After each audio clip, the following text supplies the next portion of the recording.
All right.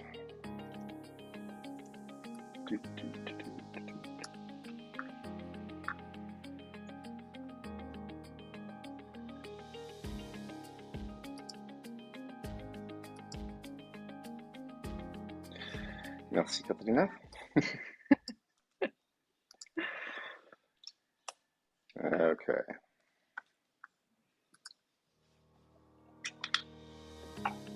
All right, so we will wait one more minute as people come in.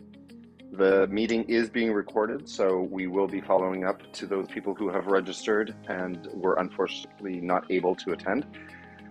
Life happens, work happens, so many times I myself register for webinars and unfortunately don't get the chance to actually physically attend at the same time, but I do follow up with the recording. So I think that is going to be in everyone's best interest, given that we have a lot to cover today and a very short amount of time. So welcome everyone. One thing that we like to do is to see where everybody is calling from, just to get a sense of, our coverage. I'm actually personally talking to you from Puerto Vallarta, Mexico. So it's my Mexican remote office. And Anna, you are located in lovely city of Laval. Yeah, Laval. We get tons of snow. It's great. I hate you, Craig. I have no tons of snow. Tons of sun. And Katrina, where are you? In Saint-Hyacinthe. Saint-Hyacinthe. Excellent. Perfect. All right, so we will jump in to today's topic, which, let me just get my screen properly. There we go. Okay, so what we want to do also is find out what was the main objective for attending today. So as we launched or put together this webinar, there are, some main areas that we wanted to entice people to join. But we were really curious as to, was there one specific point in the webinar advertising that got you to come today? And what was that? So I'm just going to leave the poll up for one moment as you can read the question. We really want to find out, was it one specific item that got you to say, yes, I want to join? If not, that's fine. Just choose the one that kind of gave you the push to register. All right. So while that poll is running, we're going to do some a bit of intros today. So let me go. Okay, so I'm going to start. Craig Larson. I'm partner and vice president of client solution success and partnerships over at InCloud. I've been with the organization for 5 years. My background is technology, IT, software, hardware, services. When I joined InCloud, this was the first entry into consulting implementation of technology, specifically designed to help companies go through a digital transformation. So I'm excited to be here and joined with Anna. And over to you, Anna. Yes, so I'm the director of marketing and e-commerce at InCloud. I've been there for a bit more than 3 years. Poor Craig has had to put up with me all that time. But before that, I was a client. I actually worked in retail. I was managing marketing and e-commerce departments. And then I switched to the dark side of consulting. And now I help clients with their strategy, with their marketing initiatives, and essentially make more money. Excellent. Good to have you. Yeah, thanks. With Katerina next up. Hi everyone, I'm happy to be here. I'm Katrina. I've been at Frudor for 2 years now. Frudor is a leader in berry processing. We are a grower and processor of cranberries and wild blueberries. As an assistant brand manager for the B2B ingredient business unit at Frudor, I work on marketing campaign, product launches, CRM strategy, and performance analysis. We are very proud to have Katerina and the team at Frudor as one of our clients, and glad that you can make it here today with us. Yes, thank you. Awesome client. So once you go through the key takeaways that we're going to be covering and want you to walk away after either attending this webinar or listening to the webinar, we're going to walk you through the basics. So what is customer journey mapping? And many people who have already been familiar with customer journey mapping, this may be a refresher and may open up areas that you didn't even know were possible in using the engagement potentially with us to help you drive the increased revenue. The why, so why would you even care about doing customer journey mapping? How we do it at InCloud, and this is going to be covered by Anna specifically because it's her and her team that bring this value to you and your organization. Specifically, once the customer journey mapping engagement has been done, we really will show you how to use it to drive revenue within your organization, give you the real life example with Katarina and more of a fireside chat. We're going to talk about her experience with InCloud and our customer journey mapping. And then how can we help you get started and uncover these areas of opportunity for more revenue? So with that, I will pass the baton over to Anna to tell you what it's all about. Yes. So what is customer journey mapping? We're just going to define that because there's a few different explanations across different industries, but essentially it's a visual story of the customer interactions and the sentiments across all the different touch points. This could be in B2B or B2C, but essentially you're mapping out an ecosystem of all your efforts towards the client, whether it be email, whether it be SMS, whether it be landing pages, phone calls, or any other type of interaction that the client experiences. You really want to sort of map this out and have your sort of blueprint of this, and as well what the content looks like at each of these touch points. What's the tone, what does it look like, what's the UX of these types of things, and see, okay, how are they ingesting this content, and how does it coincide with everything that predecessed it or anything that's going to come in the future. And the whole thing is to just really review the experience and make sure to vet it against the brand, vet it against your goals, and make sure that it does deliver on your brand promise, that it does deliver on your selling proposition. Craig, next slide. You're my Vanna White. Thank you. I appreciate that. And the other thing is it provides a strategic approach to understanding your customer expectations and how to better tailor their journey. So essentially, you're finding the gaps. That's the whole point of this exercise, is to say expectation versus reality, and where do the gaps lie, and how can we minimize those towards our clients. And also really looking at this from a critical standpoint to say, do these journeys, and this is multiple touch points, but they are on a journey and they all are running around, but does it really achieve the goals that the brand set out to achieve or the company set out to achieve? And in doing so, you're able to adjust along the way and see if there is a disconnect somewhere. You're able to alleviate that right away, as opposed to like long term, but really doing so from a very strategic, very calculated level. It's almost surgical, where the goal is not to like revolutionize everything, but really just to see, can one small change have a huge impact on the customer experience, and then have a better affinity towards the company, have a better affinity towards the brand, have bigger purchasing power and whatnot associated to that. And finally, next slide. My mouse is not coordinating. There we go.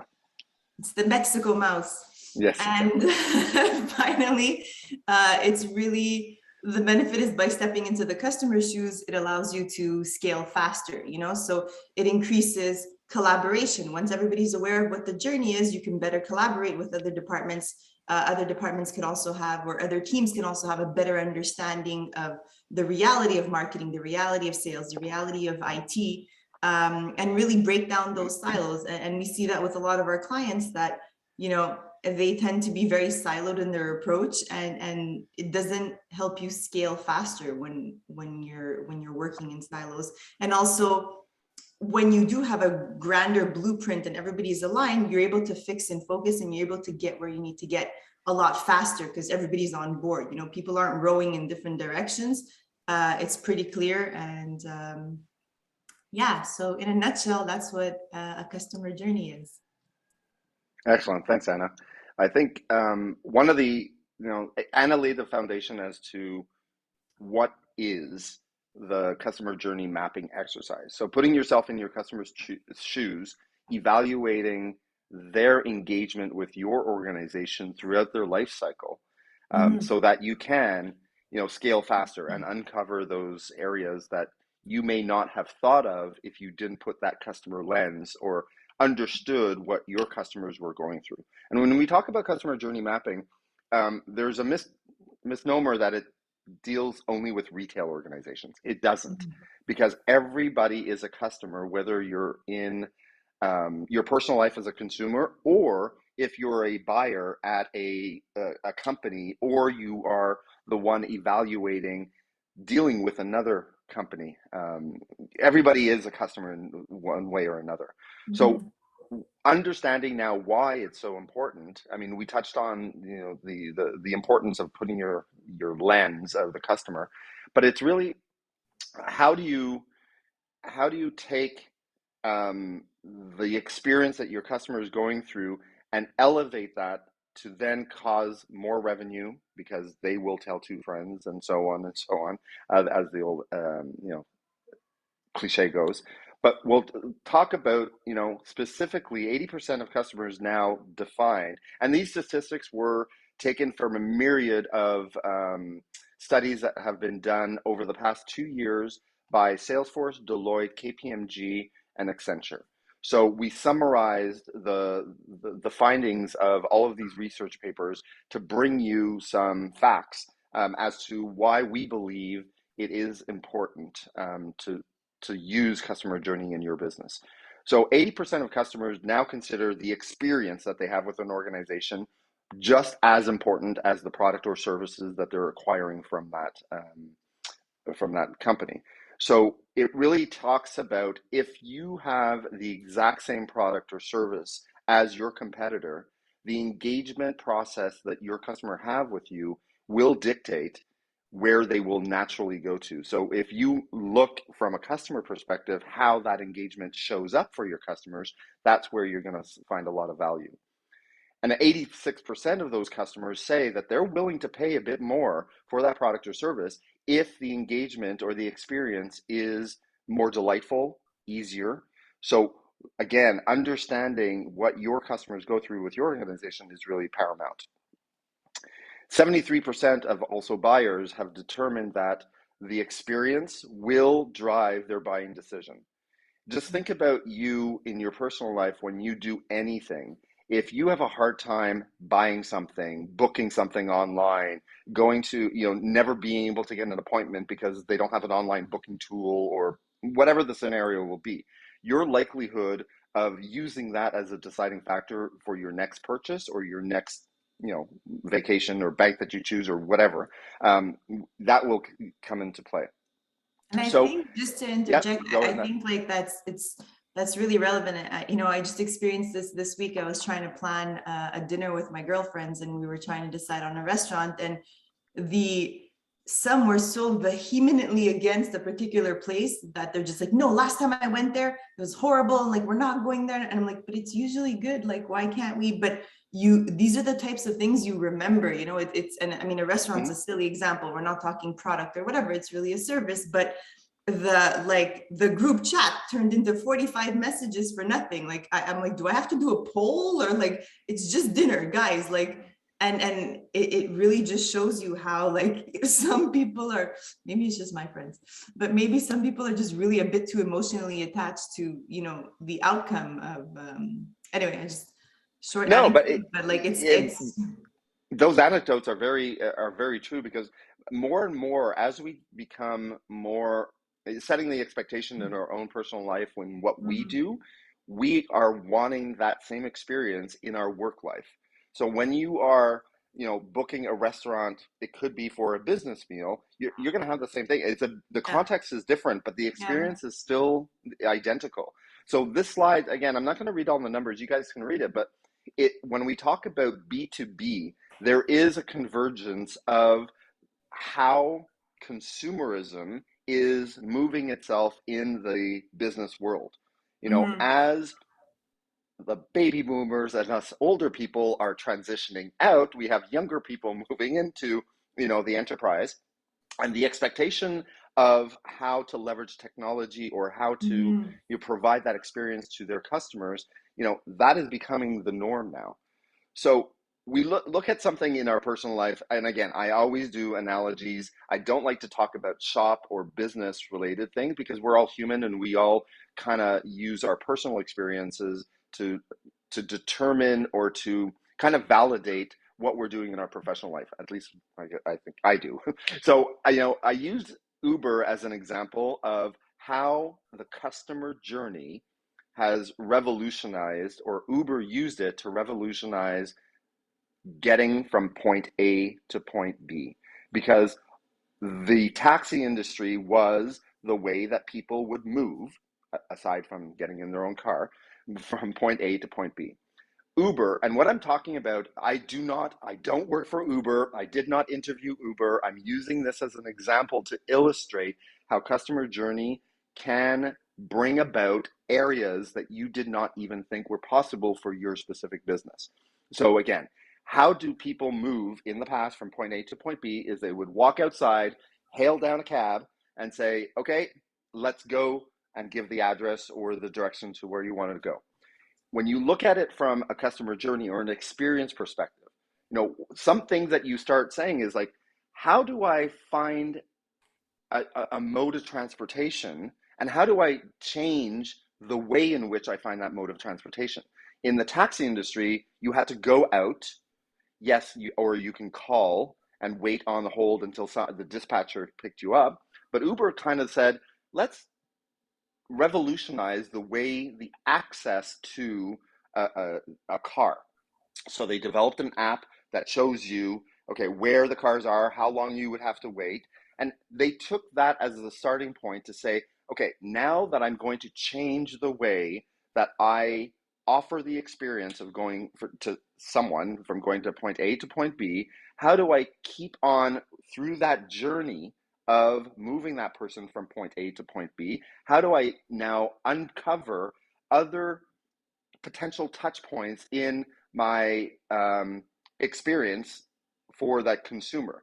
So the accessibility, now you now know how many cars in your area, you know the driver that you're getting to, so there's a personal connection. The location, so you no longer have to worry about, does the guy or the girl driving me know how to get there, because now they're being guided through the navigation. um, Timing, you know now exactly how long it's going to take you from the whole journey. The payment, you don't have to worry about having cash on you or stopping at a bank. And the service itself, they've created a, a completely different experience by putting and uncovering areas that the taxi industry didn't even uncover or think of.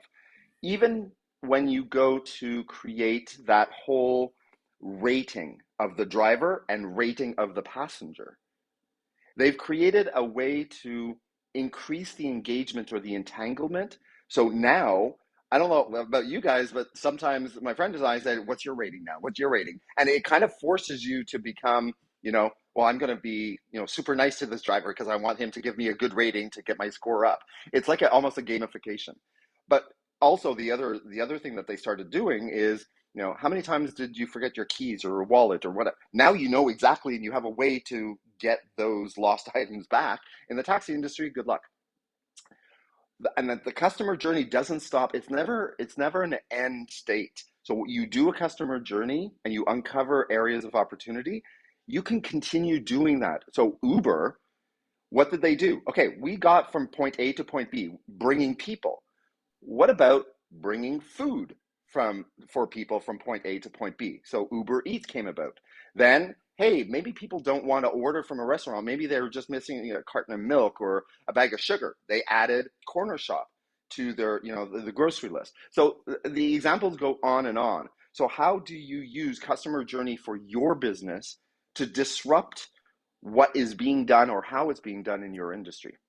And they've So, really yep. adopted to the pandemic, I find. Like, I think they're a really great example of like how the usage of their service really went up during the pandemic, specifically like, in our province. But I think in terms of offering a better level of service to their customers, being more convenient, being there for, like I said, when everything was closed all around us, but you still wanted to either support local or you still wanted, I don't know, a particular piece of cake for whatever reason, you know, they were able to do that for you fairly easily, you know, like very, you know, painlessly, I should say.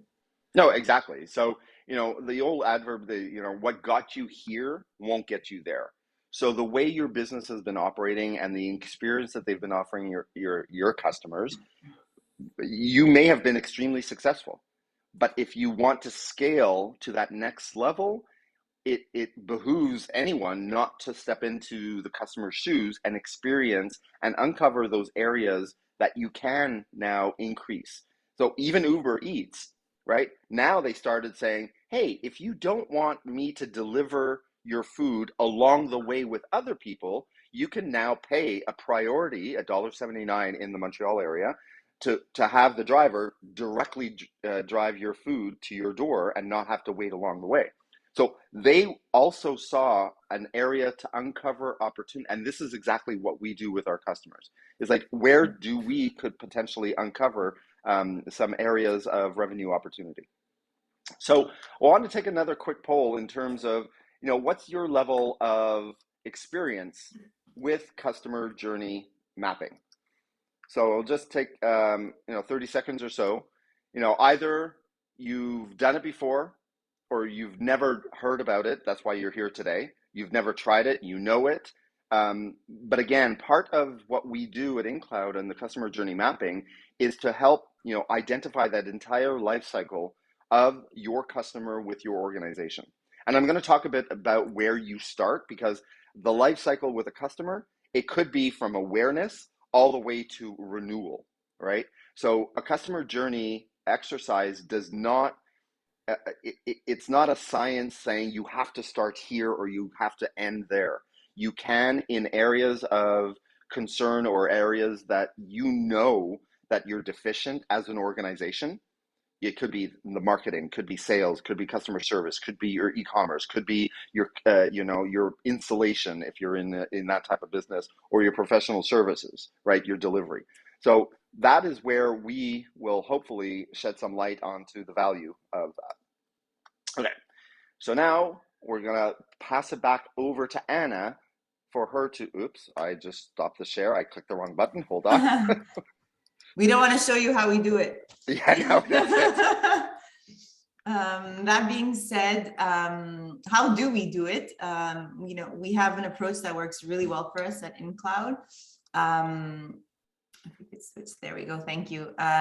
So what we do is it's really an audit of the existing ecosystem, like I mentioned before, and all the different touch points within that business, within that brand, and really scrutinizing each of the touch points, looking at the content, looking at the flow, the days in between, the, you know, is it being sent at the appropriate moment? Is there room for improvement here? And really doing this from an objective third party. Sometimes internally, there's sort of people really hold on to their projects because they implemented it. So they're maybe not willing to scrutinize it as well as they should. So, you know, we come in, like I said, we're an objective third party, and really we have all the knowledge of the best practices and what it should be, or how this can improve or make you more money, whether it be small changes or big changes. And it's really a collaborative effort. We really start off with work sessions with key stakeholders. And yes, we do an initial pass at your journey to say, okay, as a customer myself, this is how we experience the different touch points, and the UX could be a little better here, or that subject line didn't really appeal to me, or, you know, really giving concrete examples within an audit. But the real work is in explaining the client reality to the actual customer, the people we're working with. And in these work sessions, really building things together, trying to find out why things are the way they are. You know, like it could be experience A, and it's like, oh, okay, that's that way because this legacy system only feeds, you know, and trying to also collaborate and come up with some ideas on how we can fix some of those issues, or are there ways we can sort of circumvent them and really optimize and give a higher level of customer service, customer experience, and surprise and delight, essentially.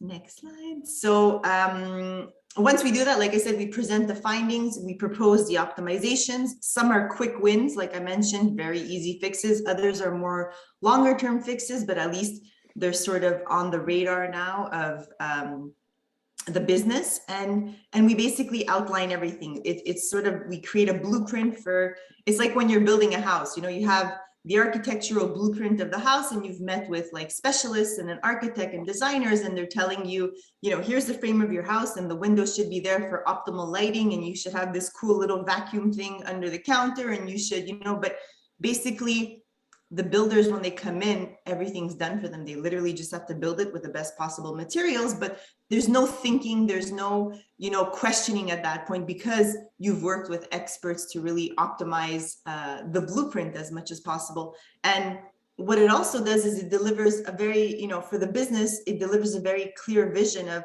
what the next few weeks, months, years are going to look like, even because there's sort of an agreement upon, these are the priorities, this is what we should start with. And throughout the whole company, everybody needs to align, like I mentioned before, fix and focus on these priorities, and now run fast.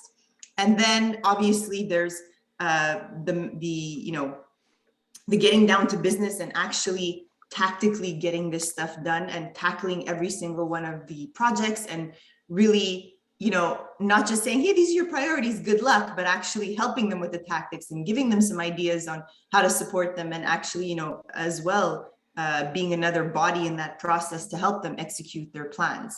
And then finally, monitor and measure. So really look at the data.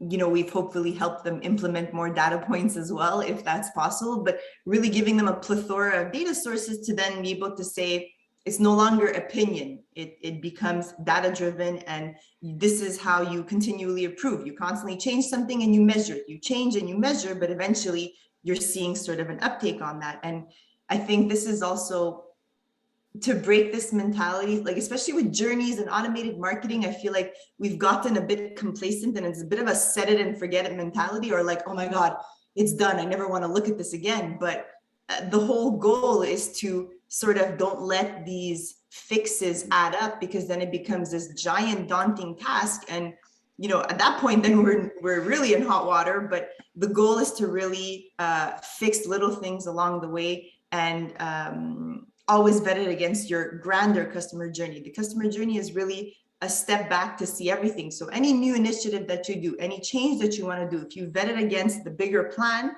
and you say, does this break anything anywhere? Okay, no, we're good. It also acts as a tool to, like I said, vet future initiatives and continually improve. You can go next slide. Thank you. So this is an example of Frida.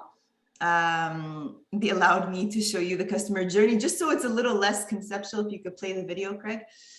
A little less conceptual, and we use Miro because it's this giant whiteboard, and so many ideas have spawned from this journey. But it initially started off as this little tiny guy in the middle, where we were just mapping out the top touch points, and maybe we can fix some forms, and some of the forms are a bit longer and some are a bit confusing. And then where did the sales guys get involved? And oh, there's no overlap there, what can we do to support them? But essentially this ends up looking just like a cluster like this, but so many strategies, so many optimizations have come from this. And even just at a taking a step back and seeing, this is everything we have in media right now, let alone on like a digital level, but also on a physical level with our phone calls and with the sales reps, and whether it be paid media, SEO, social media, direct mail packages, whatever the case may be. But it's helping us really improve that journey for these people. And we saw a few hiccups along the way, and like I said, we're on our way to planning, prioritizing, and getting a lot of stuff done. I'm really proud of this team. They work so hard, and they've got so much done in such a small amount of time. And not only are they pleasant to work with, but really, really proud of, they've contributed to this. And this is where I say it's a collaboration. They've contributed to this journey map as well. You know, like I'm not on my own just mapping stuff and saying, I think you guys should do this. They constantly feed this Miro board and we constantly brainstorm. We come up with, you know, great ideas on how to execute on certain things. But anyway, I'm gonna stop. I think I'm embarrassing Katerina, so I'm gonna shut up. But if you can go to the next slide, Greg. So concretely, no, actually next slide, not the video again. Yes. So the big question, how does it drive revenue? So one thing it does is it definitely increases corporate efficiency. You know, I was kind of mentioning this before about the silos and how when those silos are sort of broken down, it reduces the redundancy of tasks, redundancy of even some meetings, and it gets everybody to sort of align operationally with each department. And in general, that saves you time and money because, like I said, everybody's rowing in the same direction and there's no duplication of tasks. You know, like sometimes we were uncovering for certain companies that somebody in accounting is doing a particular task that somebody else in the next department is doing. And you know, is there a way to automate this? Why is it manual? B, why are two people contributing to the same report when A could be automated and neither one of those people need to be involved? So something as small as that, saving, you know, employee hours, employee time, making their lives a little bit less manual, making their lives just removing tasks from their plate is also something that we've seen that saves money and helps drive more revenue in the long run in terms of your overhead costs. Secondly, it helps you uncover upselling, cross-selling opportunities and just ways to drive incremental revenue and conversions. And, you know, whether this is adding a digital touch point where, you know, potentially a client is underserved and just like that additional little follow-up or that additional little reminder can generate an incremental sale, or if it's adding another type of communication that can surprise and delight a customer that, you know, they weren't expecting it and that now, you know, they have like a great affinity with your brand, or, you know, not like the restaurant situation. Clearly my friends are scarred for life with that one, but just, you know, how can we go out of their way to really have them enjoy our brand, share that story, and then, you know, propagate the brand image. But overall, where you see a lot of wins here is by increasing the overall customer lifetime value, whether you add, subtract, whatever you're doing, it's with the goal of increasing the customer lifetime value, which in general will help you increase your revenue. And another example is also by removing touch points that cause oversaturation and attrition. So really helping you figure out, where do you annoy your customers? Where are they not so happy with you? And, you know, where is there opportunities where maybe we've spoken to them a bit too many times, you know, this week with like the multiple emails or the follow-up phone calls, and we're not really understanding the reality and leading them to either unsubscribe or leading them to, like I said, not propagate the brand. And, you know, the cost of acquiring a customer today is so high, you know, that you want to reduce this level of attrition, because acquisition is going to cost you way more than retention in today's world. So, you know, and conversely, can a touch point be added? We always say remove touch points, but conversely, do we add a touch point that's very relevant, a survey, or, you know, something related to like net promoter score to actually really understand their sentiment instead of guessing, hey, I think this is how they feel, you know, obviously done very strategically, very calculated, but the whole goal is to reduce the rate of unsubscribe. So whether it's alerting you to a problem or whether it's just figuring it out on your own by looking at your journey to say, you know, 4 emails in 2 days, maybe a bit too much, you know, let's think about that. So that's some of the ways that it could help drive revenue. I think there's one other slide. Yeah, no, I just want to add a concrete example that the customer journey that you and your team did helped my team when we were consulting and trying to leverage the technology. One specific example is they're in manufacturing. They sell equipment, and in the equipment there are spare parts that are needed to keep maintenance, right? And the way they used to do everything is wait for the customer to call saying, hey, my machine broke and now I need to buy the part. What the customer journey did is like, how could we, instead of making the customer come to us, we can proactively remind the customer. So now an automatic spare parts recommendation list is sent at the time based on, you know, the purchase of the asset initially.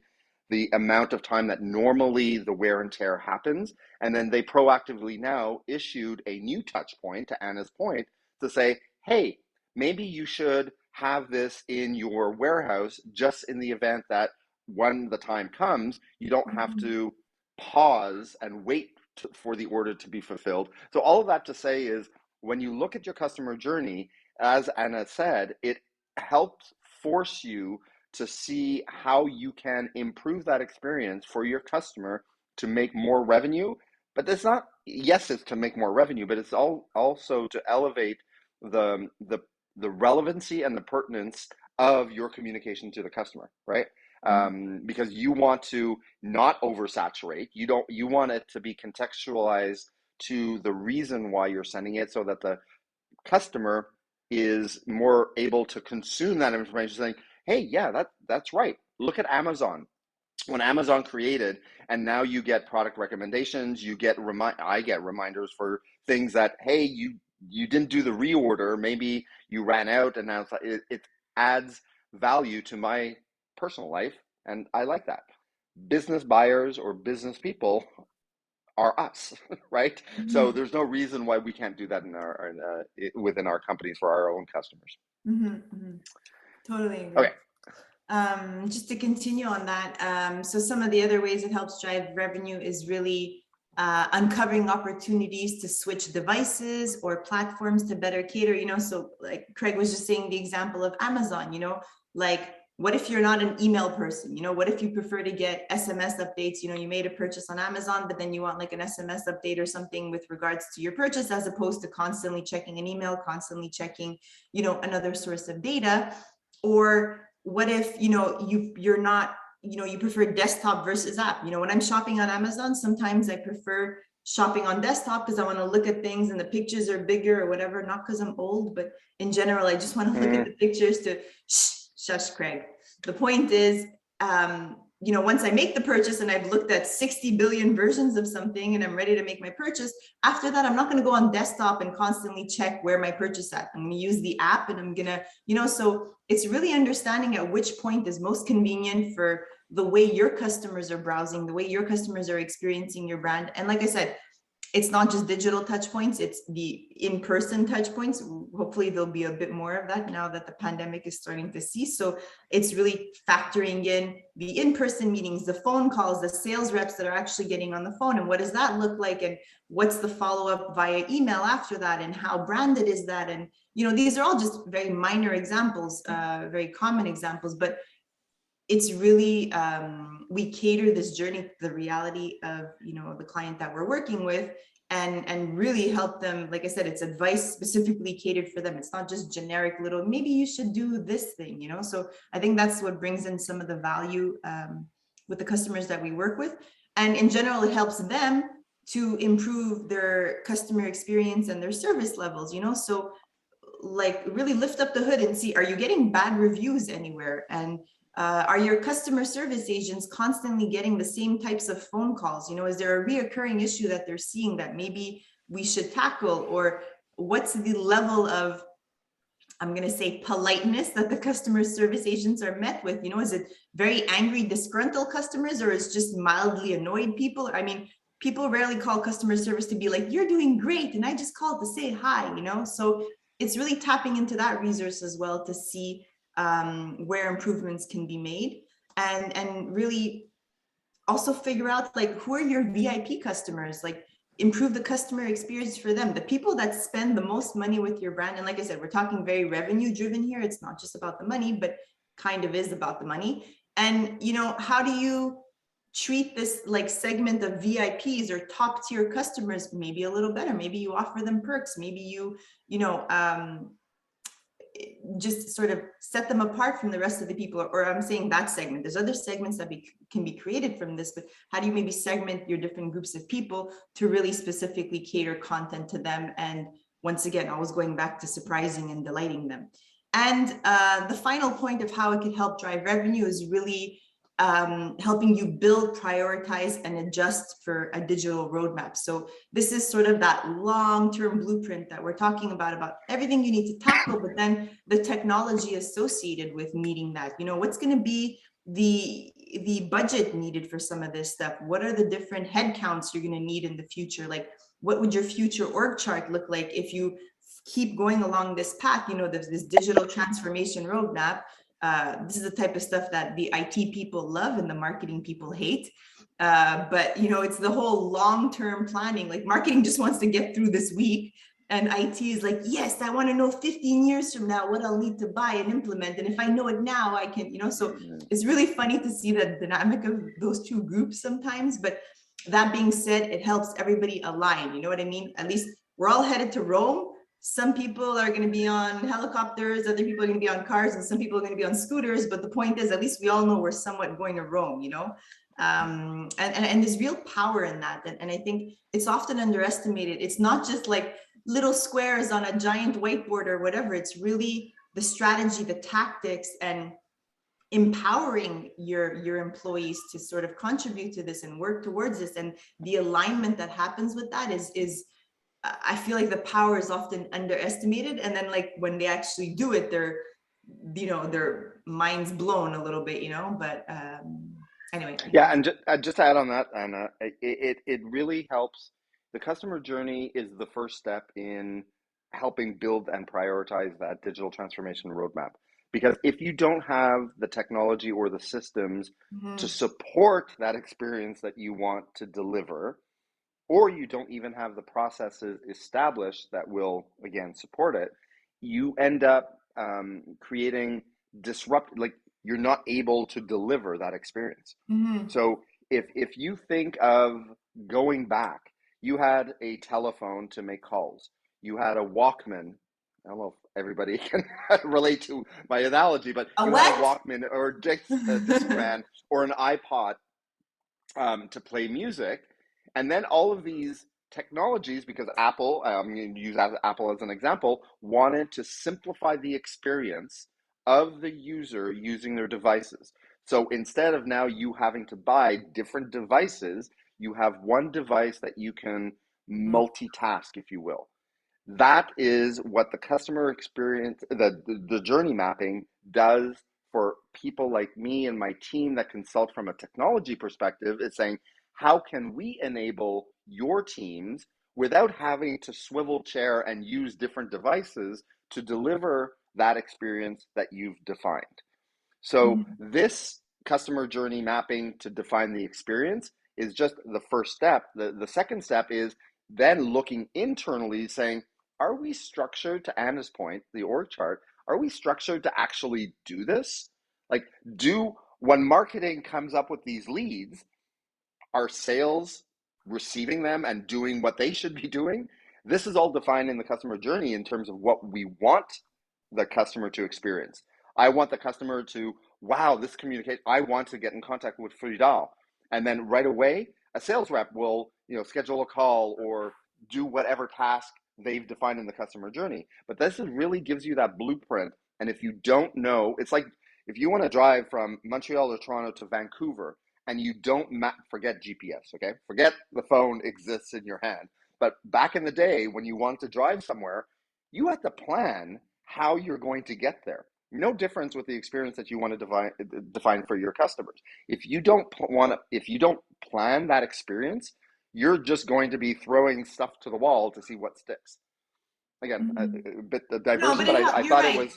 You're right. To a certain degree, it does help. Like, like this trip example, like you're saying, it's like, okay, what car are we taking? Who's in the car with us? How much is gas money going to cost? And well, now that's the whole gas money now is a whole other story. But that being said, like it's same thing operationally.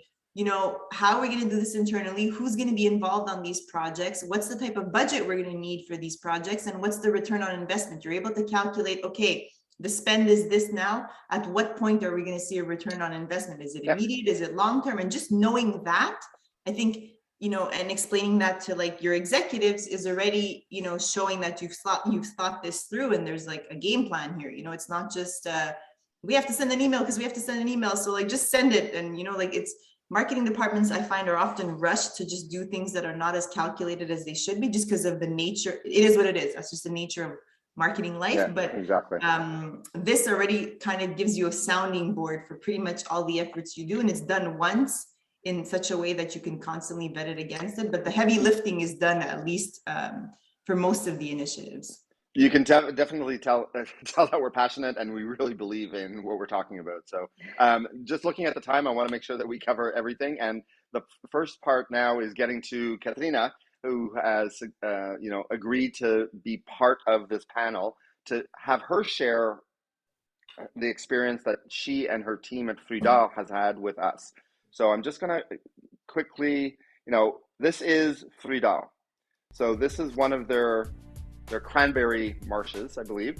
They're, as Katrina mentioned before, they're a leader in berry processing. So number 1 for cranberry, organic cranberry. Number 2 worldwide for organic blueberries. Since 1995, they've been a manufacturing company that developed unique lines for the food, nutraceuticals, the cosmetic, and the retail market. So we're extremely proud to have them as one of our clients. So without further delay, we'll get over and have a chat with Katrina. So again, thank you for being here today, Katrina. Why did you decide working with us and our digital marketing consultants like Anna? So Frudar is currently pivoting to a demand-driven mode. So we want to have a bigger focus on value-added offering and move away a little bit from the commodity that is based on the price. And that's why we needed to better understand the consumers and adapt our approach to better meet their needs and challenges. And that's where a partnership with InCloud started. We needed assistance with Salesforce, Pardot. We needed to better understand our consumer data and build our customer journey. Excellent. So, I mean, and just because Frida has 2 divisions, your B2C for the retail side and B2B for more of the business back, the supplying. Yeah. And you're focused on the B2B side, correct? Yeah, B2B. We have the ingredient division and the nutraceutical. Okay, perfect. So what would you say one of your biggest challenges that you were faced initially and that you were looking to resolve? So first, we didn't know what we didn't know. So there was a lot of blind spots for us. It was a whole new world with a lot of new things to learn. We needed help to clarify our processes in Salesforce and Pardot and create new ones to be more customer centric. And I can say that secondly, I think we didn't know all the impact on the sales, IT, and customer experience team.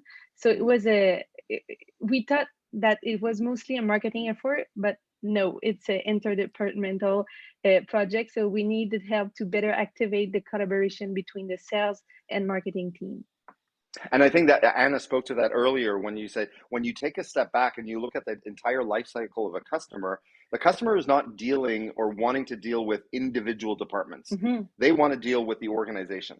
So having an organization that operates independently in silos will naturally force the customer to experience the disjointedness of an organization. Now, very valid we want point. it to be seamless, like yeah. And you see the improvement. I see it compared to when we first started to now. Just we had a meeting just this week, and the synergy is incredible compared to what it used to be, and that they're considering each other. The reflexes are different. And from something so a minor adjustment. Anyway, it's really cool to see. Okay. So, Katarina, how did the customer journey, so we're talking about customer journey mapping specifically here today. How did that help enhance your customer experience? So if you look at the GIF, I think it was me maybe 6 or 7 months ago.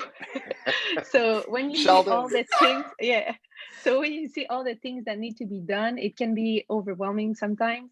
It was a big learning curve for the team and we can't do everything at the same time. So we see the journey mapping like a 3 phases process. So for now, we set the foundation. This means we are setting processes, we train people, and we did a lot the past 6 months. Like we create a new email template to better activate our content. We're currently reforming the forms on our website to better track conversion and simplify the internal processes.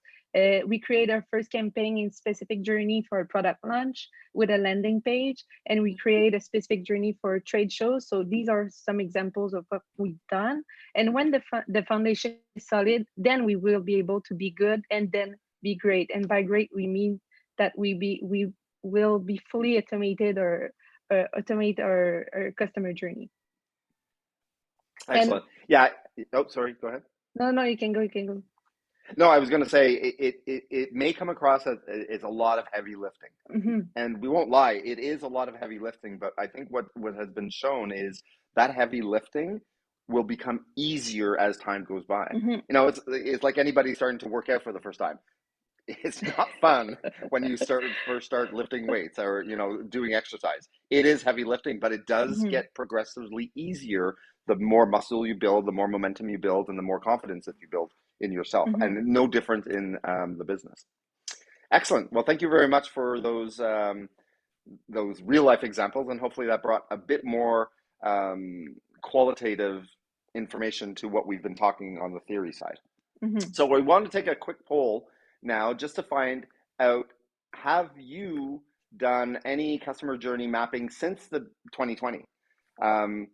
Because we have all experienced a level of disruptiveness in our own lives and our work lives, right? So when Anna was talking about the in-person experience, a lot of what we've done with other customers is, how do you pivot now that in-person experience didn't exist anymore? So you had to relook at your customer journey to say, how do I keep meeting new prospects, meeting new leads now that I can't go to a trade show anymore, or know that? So now is that hybrid model that's being created. So what have you guys done internally to help manage that? All right, we're coming up to the end of the show. Thank you very much for your answers. And now I'm just going to say, where should you start? Now, again, we've talked a lot about customer journey mapping, and it is one thing that you need to do to take an understanding of how your customers experience you from an organization perspective, not just in marketing, not just in sales, but overall. So what we do is we always like to have you formulate, to understand where you should start is, given that, what is your main challenge today? How can we, that big dream? So how do you contextualize your problem statement in a way that makes it very ambitious, but at the same time, very real? And then we, like Katrina mentioned, we want to help customers uncover what they don't know that they don't know. So whether that, and that is that crawl, walk, run. So when Katrina mentioned, we want to go good to be great, it's the same approach that we want to help customers crawl, then walk, then run, then fly. And where that starts is up to you to determine. So it could be in the marketing, right? How do you become better to be known, to improve your communication or your narrative that you're trying to get out in the market to differentiate yourself from your competition? Could be in the sales. How often does it take or complaints that, hey, I requested a quote, a week ago and I still don't have anything? We can't tell you where to start. You have to look internally to say, where is the biggest opportunity for us to make a difference for our customers' experience? Another example that we've done is Danny over at Landvax Surveillance. They wanted to put together a best class customer service department, and they wanted to increase the experience that their customers do from a servicing perspective. They didn't know where to start. The customer journey allowed them to give that visibility that they didn't know that they needed. And now that is being created, or has created the roadmap of what we're going to be doing from an implementation perspective on the technology that will support that experience that has been defined in the customer journey process. And I think, So, yeah. just before we get to, I know we're short on time, but I think what it helps do is it makes it less daunting. Like Katarina said, she was hyperventilating when we first started, but the prioritization, it's our job to make everything okay, that you're not panicked, that it's very clear, that it's very structured so that you don't have to worry. And I remember experiencing this with Danny as well, where it was just so overwhelming, but this is, like I said, it's our job to make it bite-sized and do the heavy lifting for you so you don't panic and you just do what you do best, which is, tell us about your customers, work with your customers, Exactly. So, exactly. And this is where we're extremely proud of it's like anything. You're a parent, you're a coach, the result of who you're working with and seeing the fruits of your labor. brings joy to what we do every day. So that's why we're very passionate about what we're talking about today. So Anna, now that I Yes. started where they give them a bit, what can you offer them? Yeah, so basically for everybody who attended the webinar today, we're willing to give them a free audit to help them uncover a few quick wins in their own journey. So you just have to scan the QR code there and fill out the form, and we'll be able to help you with that and get started, and see what we can do for you guys. And I just want to mention also, it's not only for the people that are attended the webinar. Thank you for actually attending today. But if you are listening to this on the recording, this goes for you as well. Now, if the recording is being listened to 3 years down the road, maybe our offer may have shifted, but hopefully it'll be time. I did see a question, a hand pop up. Fanny, did you have a specific question? Because we are at the Q&A section now. Hi everyone. No, it was not a question. It was just a clap, clap, clap for your offer. Oh, okay. Thank you. Thank you. Excellent. So does anybody have any questions? Either you can just write them in the chat or raise your hand and then you can unmute yourself and ask. Neil has a question, I think. Yep, go ahead. Hey, Craig. Does this apply? I came a little late to the seminar, so I apologize, but I just wanted to know, does this apply to all verticals? So does it hit the retail sector? Does it hit the restaurant sector as well? And one of the questions I had, which you guys probably touched base on the original seminar, was how does the back-end reporting work with the front-end inventory management for these types of industries? Because when I had my store, one of the problems that we had was that it didn't do its live updates like it promised. So we used to have issues big time with products or services that we were providing that we didn't know we didn't have because the system would take, let's say, 24 to 72 hours to update. Yeah. And this is something that I've hit a lot of pain points with other retail and restaurant managers that are like, for lack of a better word, what the fuck are we doing here? And how are we going to be able to manage this with hitting that product or even mapping out what was the best option for, I don't know, product lines that were popular that we weren't aware of, that kind of stuff? Yep. Great question. And I'll jump in and if you let me. So yeah. The verticals, we have customers in all verticals that we are engaged with. So retail, manufacturing, pharmaceuticals, professional services, high tech.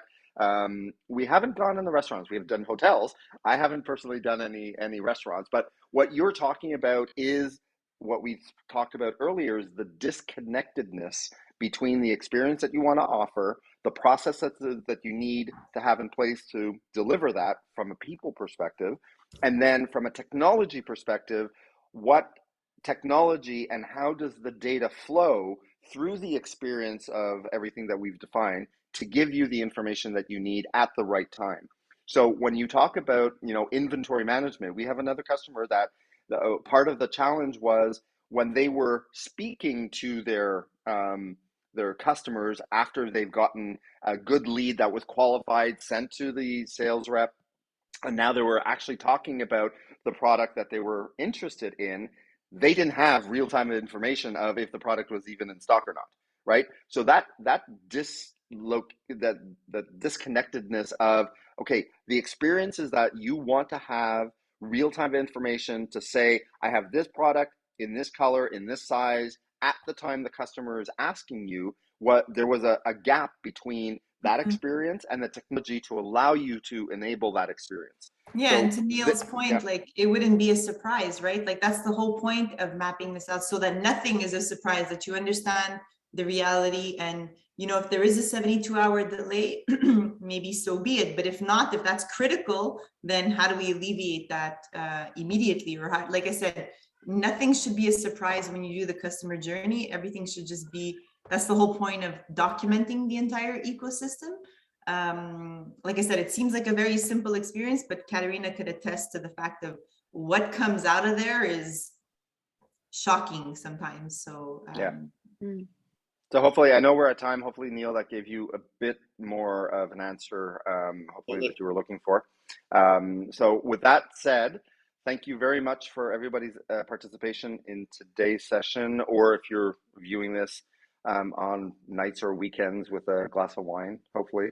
Thank you very much, and we look forward to having a conversation with you. If you do want any information, like I said, Anna, you will get an automated message following your participation in today's. So we mapped out the experience that we want to provide, the attendees. So look out for additional information. It's not an to, annoying support message, it. it's the cool No, one. it's not over exactly. But also connect with us on LinkedIn, either one of us. We'd be glad to answer your question. Also a bit quicker that way as well. Excellent. Well, thank you very much all. Have yourself a great day. Thank you. Thanks.